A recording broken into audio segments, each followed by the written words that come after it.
Hello students, welcome to our fourth online English lecture. We have already learned few figures of speech in part 1. Now let us have a look on few others.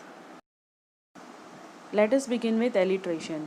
In this figure of speech, the repetition of same letters of two or more words is done for creating a rhythmic sound. That means the same letters or same alphabets of two or more words are repeated. Example, the red ruffian ran away. Here in this sentence, the letter R is repeated again and again.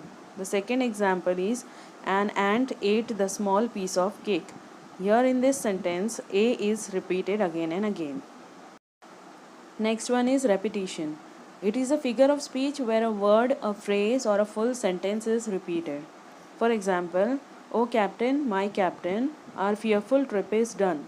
In this sentence, a word captain is repeated.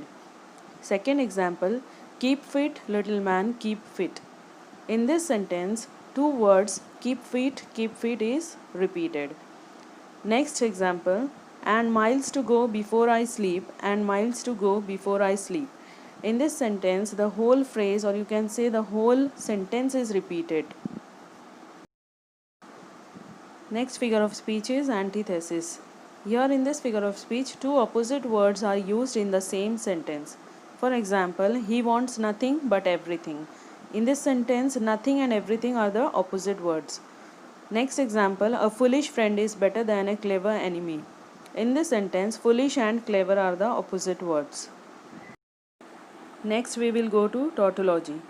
In this figure of speech, an unnecessary word is used to express the same thing. For example, she is restlessly anxious. Here, the words restlessly and anxious have almost the same or similar meanings. Next example, Hanif brought out a sweet chocolate. Here, both the words sweet and chocolate give almost same meanings.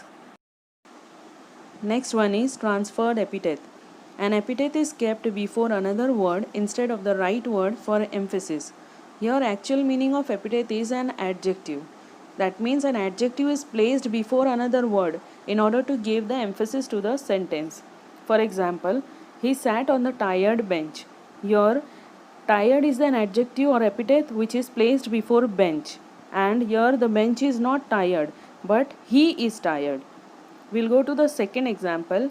It's a bad city to live.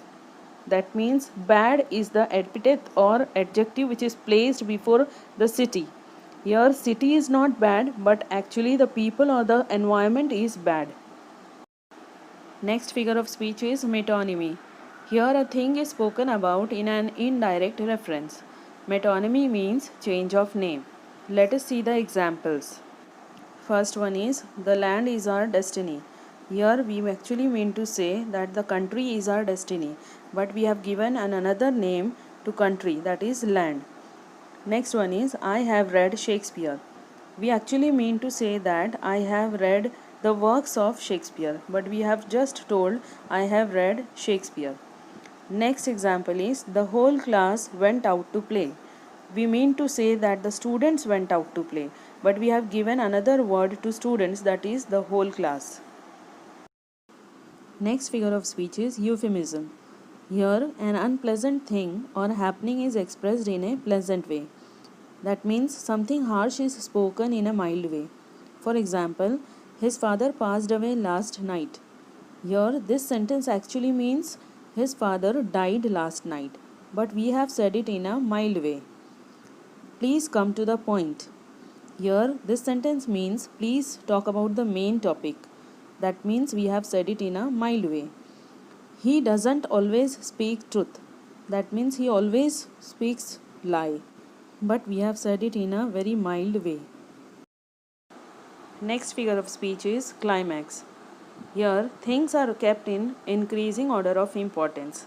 That means things or events are arranged in ascending order of importance. Let's see the examples.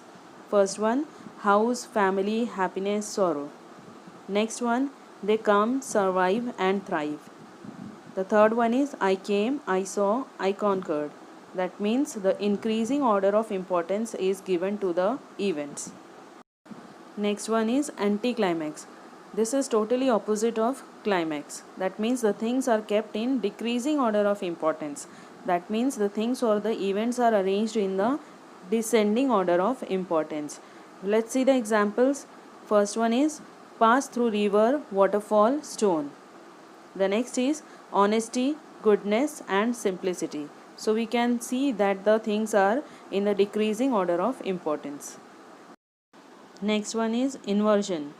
Here the usual word order is rearranged, often for the effect of emphasis or to maintain the meter. That means in the sentence the words are not arranged in the proper grammatical order. For example, sometime too hot the eye of heaven shines.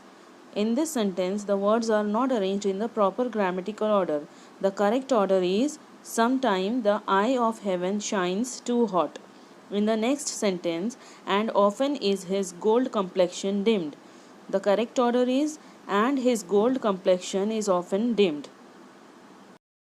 With that, we have completed the topic. Hope you all have understood. Thank you.